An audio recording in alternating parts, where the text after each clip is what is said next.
Alright मेरे प्यारे दोस्तों, मैं हूं हारिस सुल्तान और पिछले मेरे ख्याल 2 दिन हो गए हैं लोग मुझे बड़ी वीडियोस भेज रहे हैं, लिंक्स भेज रहे हैं। एक पाकिस्तान के स्ट्रीट शो करते हैं, सुहेब चौधरी उनका नाम है। हर कोई उनको शुएब बोल रहा है, शुएब नहीं, शुएब अलग नाम है और सुहेब एक अलग नाम है। तो उनका नाम सुहेब चौधरी है और वो ये गलियों में जाके आम लोगों से सवाल पूछते हैं और इंडिया पाकिस्तान के हवाले से बात करते हैं वगैरह वगैरह। तो उनको उठा लिया गया, पता नहीं, कुछ लोग कह रहे हैं पुलिस ने उठा लिया है, उनके चैनल पे भी वीडियोस अपलोड हुई हैं कि उनको उठा लिया गया, लोग परेशान हैं किधर गए। और उनकी व्यूअरशिप भी बहुत ज़्यादा, ऑब्वियसली इंडिया में उनको बड़ा चाहा जाता। तो उस हवाले से लोग पूछ रहे हैं कि ये क्या हुआ। अब पहले मैं डिस्क्लेमर दे दूं कि इस वीडियो में आपको कोई ठोस सबूत वाली बात नहीं मिलेगी क्योंकि इन्फॉर्मेशन किसी के पास भी नहीं है। तो क्या हो सकता है, ये क्या हो रहा है, इसके पीछे क्या वजूहात हो सकती हैं, तो मैं आपको पूरा उसको समझाने की कोशिश करूंगा। क्योंकि मैं इन लोगों को, ये जितने भी रोड शो स्ट्रीट शोज करते हैं, मैं इनमें से किसी से भी इन टच नहीं हूँ,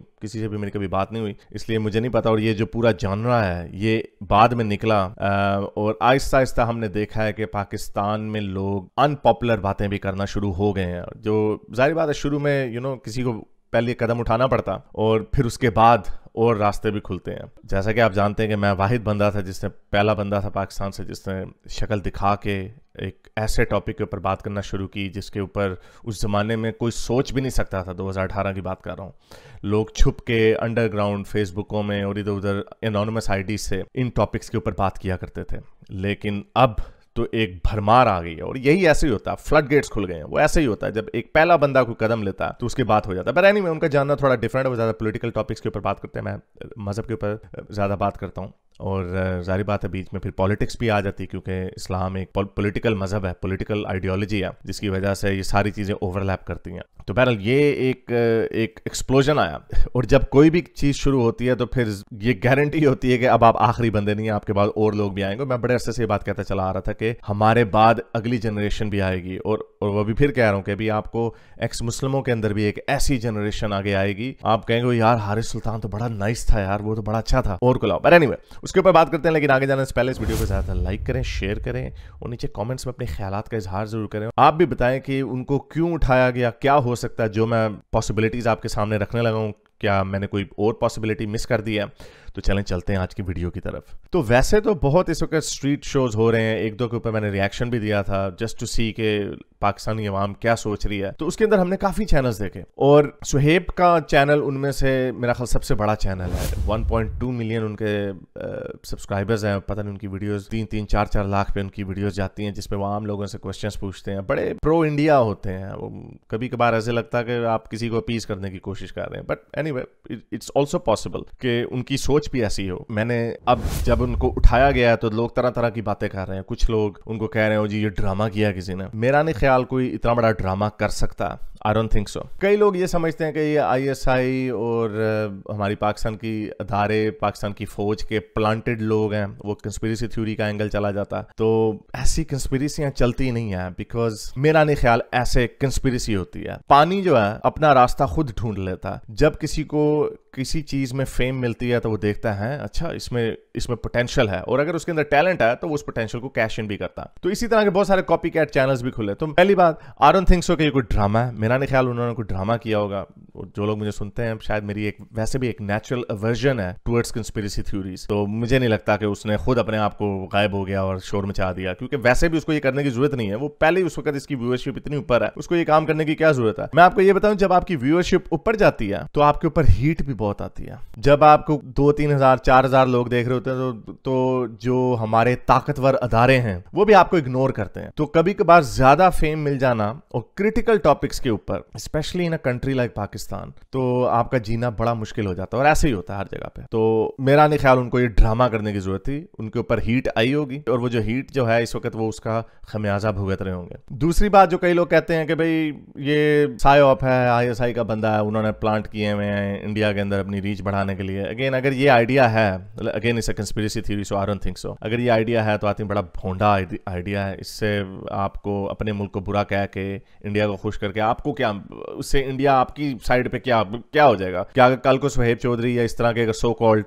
हमारे ISI और इन लोगों के बंदे हैं, तो क्या ये अगर इंडिया को एकदम से पेलना शुरू कर देंगे, इंडिया के बारे में बुराइयां करने लग जाएंगे, इंडियन दिमाग की ब्रेन वॉशिंग करने शुरू कर देंगे क्योंकि they respect this people so much, तो आपको क्या लगता है वो उनकी रिस्पेक्ट करेंगे? नहीं, उनको ठुड मार के चले जाएंगे, आगे निकल जाएंगे। ये तो सोशल मीडिया का जो दौर है इसने पूरी दुनिया का वक्ता डाला हुआ कि वेस्ट में भी हम देख रहे हैं, मुसलमान वैसे इस गेम में बड़े अच्छे हैं वेस्ट में, उन्होंने एक जो लेफ्टिस्ट माइंडसेट है वेस्ट में उनको अपने पीछे लगा दिया है। जिस तरह प्रो हमास, प्रो पैलेस्टाइन आप मुजाहरे वगैरह देख रहे हैं, तो प्रोपेगेंडा उन्होंने बड़ा अच्छा तरीके से किया है। लेकिन मेरा नहीं ख्याल हमारे बेचारे पाकिस्तानी जो हैं वो हर काम में नाकाम हो जाते हैं, कोई काम सही तरीके से करते नहीं है। तो रेस्ट एश्योर्ड अगर ये उनकी पॉलिसी है तो वो पॉलिसी नाकाम हो जाएगी। लेकिन एक और पॉसिबिलिटी है जो बड़ी रियलिस्टिक है, वो ये है कि वाकई उनके ऊपर हीट आई होगी और उनको पुलिस ने उठा लिया होगा। अब क्वेश्चन ये है कि पुलिस ने उठाया है या हमारे कुछ ताकतवर इदारों ने उठाया कि ओए तू कुछ ज्यादा ही बोलने लग गया, तुम्हारे मुल्क को बदनाम करने लग गया, इसलिए हम तुझे सॉफ्टवेयर तेरा अपडेट करते हैं। तो मैं आपको थोड़ा सा बता दूं कि क्या ये दोनों पॉसिबिलिटीज हो सकती हैं, लेकिन इन दोनों में से कौन सी ज्यादा लाइकली है वो आप अपना माइंड खुद बनाइएगा। एक तो मैं आपको बताऊं, पाकिस्तान में एक कल्चर है लेग पुलिंग का।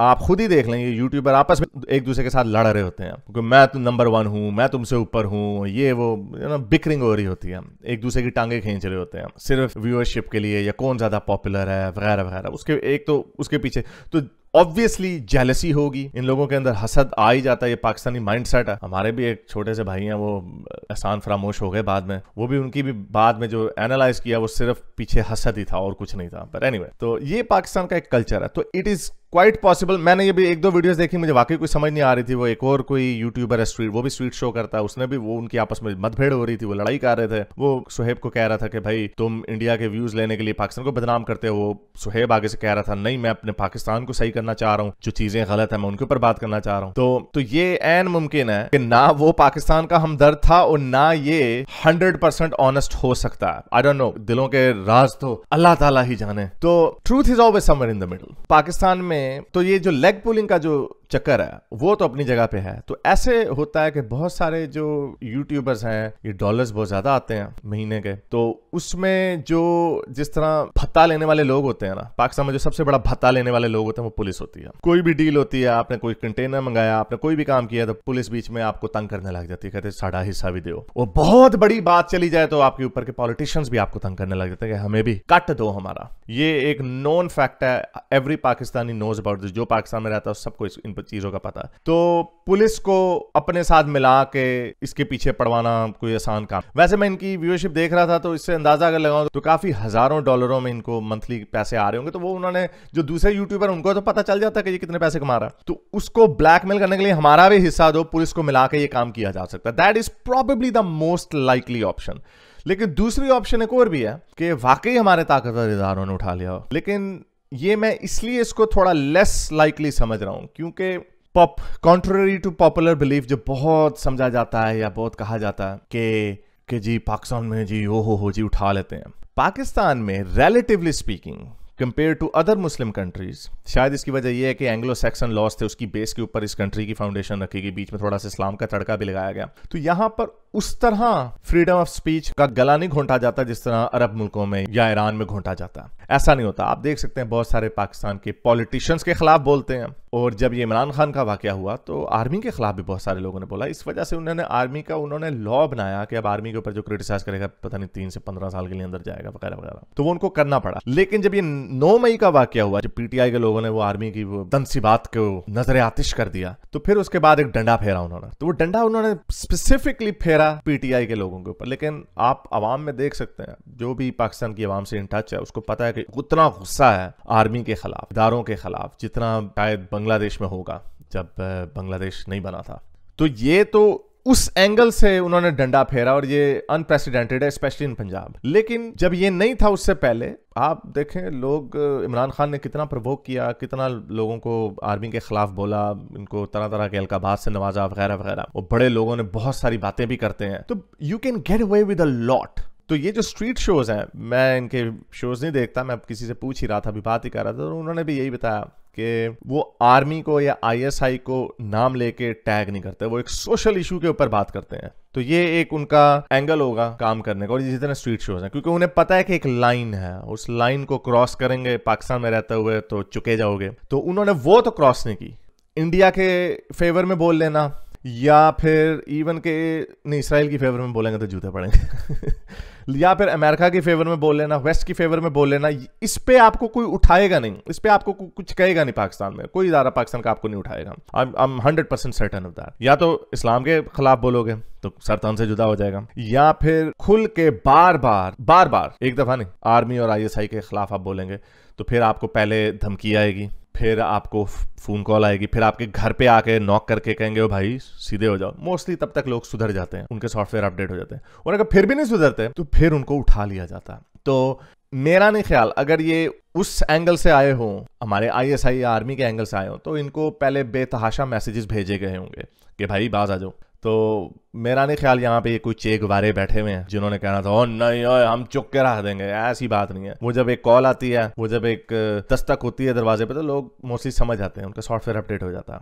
आपको पूरा कंप्यूटर बाहर फेंकने की जरूरत नहीं होती। तो मेरा नहीं ख्याल ये, इस वजह से मैं कह रहा हूँ कि ये आर्मी आईएसआई ने नहीं उठाया होगा। ये मुझे लगता है कोई छोटी आपस की एक चपकलिश है यूट्यूबरों के बीच में, जिसमें जो लेग पुलिंग का जो कल्चर है, हसद का कल्चर है, पुलिस वाले को मिलाया साथ और चुकवा लिया। ये द मोस्ट लाइकली एक्सप्लेनेशन ये है। बल्कि आर्मी के उठाने से ज्यादा लाइकली एक्सप्लेनेशन ये है कि उसने अपने आप को उठा लिया होगा खुद। Again I don't think that's a possibility. So in my view कि आर्मी आईएसआई का उठाना बहुत लीस्ट लाइकली है। एक और वजह आपको मैं बताऊं, पाकिस्तान की जो एस्टेब्लिशमेंट है वो पहले बड़ी बदनाम हो चुकी है इस वक्त दुनिया में। अभी बलोचिस्तान में क्या हो रहा है उसके ऊपर भी देखें, बलोची औरतें आई, इस्लामाबाद में आई, उनको किस तरह उनके ऊपर हुआ, यूएन ने रिपोर्ट में लिखा कितने लोगों को आपने उठाया हुआ। तो ये सारी चीज़ें इंटरनेशनल मीडिया इन चीज़ों को देख रहा होता, इंटरनेशनल ऑर्गेनाइजेशंस इन चीज़ों को देख रही होती हैं। और मोर ओवर पाकिस्तान की आवाम, स्पेशली जो पंजाबी हैं, वो भी, उनका भी जो सेंटिमेंट है, जो पहले हम कहते थे हमारी पाक फौज जिंदाबाद वगैरह इस तरह के जो नारे लगाते थे, वो लोग भी इनके खिलाफ हो रहे हैं। तो कोई भी इस तरह का स्टेप लेने से वो पागल के बच्चे नहीं है, उनको पता है कि क्या तरीका, कौन सा आखिरी हरबा है, किसको तब उठाना। तो इतना आसान नहीं है वो। मेरा नहीं ख्याल कि आर्मी का या आईएसआई का इसके ऊपर कोई हाथ होगा। मेरे ख्याल से ये कोई आपस की यूट्यूबरों की जलन का मामला और उनको उठाया गया। एक और मैंने वैसे एक क्रिटिसिज्म सुना किसी से कि भाई ये सुहेब देखो जी, ये आर्मी और आईएसआई के खिलाफ क्यों नहीं बोलते वगैरह वगैरह। भाई क्यों बोले, वो पाकिस्तान में रहते, तुम बड़े चेक वारे बैठ, तुम चले जाओ पाकिस्तान जाके, तुम करके देखो जरा बात, तुम्हारा लग पता जाएगा तुम्हें। हर बात करने का एक तरीका होता है। अब ये तो ऐसे है कि मुझे कोई यार तुम इस्लामी शख्सियात को गंदी नंगी गालियां क्यों नहीं निकालते हो, उनको क्यों नहीं कहते कि तुम ये हो तो वो हो। भाई एक डेकोरम होता है, एक तरीका होता है बात करने का। मैं एक तरीके से बात करूंगा जो होली पर्सनैलिटीज हैं, तनकीद करूंगा, और दूसरी उधर भी, अब वो पाकिस्तान में रहता है तो वो अगर अपनी आवाम का माइंड चेंज करने की कोशिश कर रहा है तो दैट्स फेयर एनफ। उसके दिल में क्या है वो किसी को क्या पता कि वो व्यूज के लिए कर रहा है या क्या कर रहा है। इनको वैसे बिलीफ्स ऑफ कन्वीनियंस भी कहते हैं। ऐसा भी होता है कि अगर आपको कुछ ऐसे बिलीफ्स रखने से फायदा होने लग जाए, मॉनेटरी या फेम या जो भी है, you genuinely start believing in those beliefs. तो ये मुमकिन है कि सुहेब जो है वो जेन्युइनली बिलीव करते हो कि यार हमें पाकिस्तानियों को इंडिया से नफरत करने की जरूरत नहीं है, वेस्ट से नफरत करने। मेरा ख्याल वेस्ट के ऊपर वो इतनी बात नहीं करते। मैं भी यही कहता हूँ बड़े अरसे से, मैं तो बड़े अरसे से कहता चला आ रहा हूँ कि इंडिया से नफरत करने की जरूरत नहीं है, वेस्ट से नफरत करने की जरूरत नहीं है। मेरा एक एंगल हो रहा है कि मुझे सारे मजहब जो है कोई पसंद नहीं है। Obviously not all religions are equally bad, but in my view they're all equally stupid. वो उस तरीके से अगर बात कर रहा है और वो अगर इस तरह अवाम के अंदर एक बेदारी आ रही है, I don't care कि अगर उसको फेम मिल रही है या जो भी मिल रहा है, it doesn't matter. हमने इन वीडियोस में, एक दो वीडियोस में देखा है कि जो क्लिप्स बड़े वायरल होते हैं इसमें, ट्विटर पे भी चलते हैं, हर जगह पे चलते हैं। मैं लोग जी की डीडी रिएक्ट के चैनल्स को भी देखता हूँ, उन पे भी कई उनके वो रिएक्शन के ऊपर, उनकी वीडियोस के ऊपर रिएक्शन दे रहे होते हैं। तो उसमें देखा कई हमारे जो आम अवाम के लोग हैं उनमें बड़ी विजडम भी नजर आ रही है। कई तो है ना इस तरह के, ओ नहीं हम अमेरिका के डजियां उड़ा देंगे, और कई तो इस तरह की पागलों वाली बातें करते हैं। लेकिन कई बीच में एक बाबा जी बड़े वायरल हुए थे, वो जिसको कह रहे थे कि तुम्हें कख नहीं पता, तुम्हारे बोलने के अंदाज से पता चल रहा है कि तुम्हें कुछ नहीं पता। तो वो वैसे इंडिया को और इसराइल को वगैरह को गालियां दे रहा था। तो ये जब लोग दूसरे लोग देखते हैं तो उनके अंदर भी शायद कुछ सोचने का मौका मिलता है। तो ऐसे फजूल में उसके ऊपर क्रिटिसाइज करने की जरूरत नहीं है। अगर उसको व्यूज मिल रहे हैं, अगर उसकी व्यूअरशिप 30, 35, 40 मिलियन पर मंथ पे चली गई है, तो भाई क्या तकलीफ है, उसका टैलेंट है। या तो कोई ऐसी बात, अब आप उसको ये कह रहे हो कि तुम उसको गंदी गालियां निकालो फौज को या आईएसआई को, तो भाई तरीका होता है हर चीज का बात करने का। तुम लोग भी जिस मुल्क में रहते हो उधर उसके कोई लॉज होंगे, उसके कोई नॉर्म्स होंगे, करके देखो, तुम्हें भी लग पता जाएगा, सॉफ्टवेयर तुम्हारे भी अपडेट हो जाएंगे। हाँ, ये आप जरूर कह सकते हैं कि बाकी मुल्कों में, फॉर एग्जांपल वेस्ट में, फ्रीडम ऑफ स्पीच बहुत ज्यादा, इंडिया में पाकिस्तान की निस्बत फ्रीडम ऑफ स्पीच बहुत ज्यादा। लेकिन कोई भी ऐसी अगर कोई बात कर दे, इंडिया में नेशनलिज्म एक बहुत बड़ा रिलीजन बन चुका हुआ, उसके ऊपर आप जब एंटी नेशनलिज्म के ऊपर बात होती है तो आप उसको एंटी नेशनल कह के, ठीक है, सरतन से जुदा नहीं करते, लेकिन एक तूफान बर्पा हो जाता। तो ठीक है, हर चीज ओवरनाइट ठीक नहीं होती, आप हर चीज खुलकर गाली देकर ही आपका बात करना मकसद नहीं होता, आप लोगों को भी बेदार कर सकते हैं। लोग जब उठ खड़े होते हैं कहीं पे भी, हम देख रहे हैं ये बड़ी थरथली मची हुई है इस वक्त फॉर एग्जांपल पूरी कोशिश है हमारी एस्टेब्लिशमेंट की, हमारे इदारों की, कि पीटीआई का मक्कू ठप दें किसी तरह। You know, I am not a fan of Imran Khan anymore, I was for a very long time, लेकिन इसमें कोई शक की बात ही नहीं है कि वो सबसे पॉपुलर लीडर है पाकिस्तान का इस वक्त, और जितना उसके बंदों के ऊपर जुल्म हो रहा है, जितना उसको मारा जा रहा है, उतना ही वो पॉपुलर हो रहा है और उतना ही एंटी एस्टेब्लिशमेंट सेंटीमेंट बढ़ रहा है पाकिस्तान में। तो तब्दीली इसी तरह ही आती है, अवाम के हाथों ही तब्दीली आती है। आप अवाम का माइंडसेट चेंज करते हो, फिर चेंज आता है। मैं पिछले 6 सालों से लगा हूं एथियज्म के ऊपर बात करने में कि भाई मजहब को सियासत से अलहदा करो, स्टेट से अलहदा करो। अकेली आवाज थी मेरी। अब देखें कितने लोग बोलते हैं, हमें नजर आता है। सारे गोरे या हिंदू नहीं है जो हमारी हाँ में हाँ मिला रहे होते हैं। बहुत सारे home grown Pakistani, home grown Muslims, वो एक्स मुस्लिम्स बन जाते हैं, वो उनके ऊपर बातें करते हैं। तो हर चीज के अंदर सिनिसिज्म ज्यादा भी नहीं अच्छा होता, हर चीज के अंदर कंस्पिरेटोरियल माइंडसेट भी नहीं सही होता। आप ये देखा करें, कोई भी जो काम होता है उसका कॉन्सिक्वेंस क्या निकल रहा है, बजाय इसके कि यार वो मेरे से पैसे कमा रहा है, या वो मेरे से फेम ले रहा है, या वो मुझे बुद्धू बना रहा है। भाई, none of these things matter. What matters कि आपका जो काम है उसका इंपैक्ट क्या पड़ रहा है, क्या लोगों में तब्दीली आ रही है, क्या लोग आपकी बातों से एग्री कर रहे हैं। मे बी आपकी बातें भी गलत हो, मैं अक्सर कह देता होता हूं, not just to appear humble, I genuinely believe कि हो सकता है मैं गलत हूं। फॉर एग्जांपल, मेरा एक लेफ्ट से थोड़ा कंजर्वेटिज्म की तरफ शिफ्ट आ रहा है। आई मीन, एक तो फार राइट के लोग होते हैं, उल्लू के पट्टे होते हैं, और एक फार लेफ्ट के लोग होते हैं, वो उससे भी महा उल्लू के पट्टे होते हैं। और हर सोसाइटी में आपके फार राइट एलिमेंट्स होते हैं। इंडिया के अंदर फार राइट एलिमेंट है, पाकिस्तान के अंदर तो बहुत ही ज्यादा फार राइट एलिमेंट है, वेस्ट के अंदर फार राइट एलिमेंट है, लेकिन उन्होंने उसको इतना दबाया हुआ कि जो उधर का फार लेफ्ट है वो बहुत इनेबल हो गया। इंडिया में बैलेंस फिर भी ठीक है, फार लेफ्ट का, फार राइट का। पाकिस्तान में अब थोड़ा सा जो हमारा फार लेफ्ट है, थोड़ा सा हौसला पकड़ा रहा है, थोड़ी सी लेकिन उभरने की कोशिश कर रहा है। तो ये बैलेंस होता है। लेकिन जो राइट ऑफ द सेंटर या लेफ्ट ऑफ द सेंटर के लोग होते हैं, मोस्टली मेजॉरिटी जो होती है वो उसी के ऊपर कंसिस्ट करती है। तो आपने उनकी माइंड को देखना होता है कि वो किधर है। हमारे पाकिस्तान में बहुत सारे लोग या तो सेंटर ऑफ द राइट है या फार राइट के ऊपर है। टीएलपी देखें, फार राइट की पार्टी है, और उसकी सपोर्ट देखें कितनी है। तो उनमें से कितने लोगों को हम निकाल के सेंटर में ला सकेंगे? 1 लाख को, 10 लाख को, शायद 2 करोड़ को किसी दिन। तो ये हर चीज का एक तरीका होता है। आप ऐसे ही गालियां देने लग जाएं, आप मेरे से तवक्का करें कि जी मैं होली पर्सनैलिटी, कई लोग मुझे कहते हैं आप हजरत मोहम्मद क्यों कहते हो? भाई, क्या तुम्हें क्या तकलीफ है मैं गालियां दूं वहां पे? तो anyway, so I think just to keep it around Suhaib, I hope he will come out, I think he will come out, क्योंकि he is too big a fish to fry. मुझे लगता है कि ये आम किसी बंदे ने उठाया, क्योंकि अगर ये फर्ज करें ऐसा हो ना कि हमने सॉफ्टवेयर अपडेट करना, तो अगर एस्टेब्लिशमेंट ने उठाया ना, तो उससे तो फिर ये साबित हो जाएगा कि ये जितने यूट्यूबर्स हैं जो ये रोड शोज वगैरह करते हैं, इंडिया को सो कॉल्ड अपीजमेंट बातें करते हैं, वैसे लोडेड क्वेश्चंस पूछते हैं जैसे इंडिया को अपीज किया जा रहा होता है वगैरह वगैरह, उससे ये साबित होता है कि ये फिर उन्होंने नहीं, हमारी एस्टेब्लिशमेंट ने नहीं इनको लॉन्च किया अगर इसको उठाया। लेकिन अगर एस्टेब्लिशमेंट ने उठाया है तो फिर सिर्फ इसी को क्यों उठाया? क्योंकि इसके इस तरह के तो और भी बहुत सारे लोग हैं जो इस तरह के चैनल्स चला रहे हैं, 8-9 है शायद, समथिंग लगता है। तो उन सारों को क्यों नहीं उठाया? तो I think this is look, I could be wrong. लेकिन anyway, ये सारा वो क्यास था मेरा, ये सारी मेरी स्पेक्यूलेशन थी, ये आई कुड बी रॉन्ग। कल शायद पता चले, वो खुद बाहर आके बता दे, या पाकिस्तान से बाहर चला जाए फिर बता दे। लेकिन पाकिस्तान से बाहर चला जाएगा तो रोड शो कैसे करेगा? सो एनीवे, उम्मीद करता हूँ शायद कुछ आपको समझने में आसानी हुई हो। अब तक के लिए इतना ही, अगली वीडियो तक साइंस हाफिज। अगर आपको मेरी ये वीडियो अच्छी लगी तो मेरे चैनल के मेंबर बनिए, पेट्रन बनिए, या फिर आप मुझे बाय मी या कॉफी में भी सपोर्ट कर सकते हैं।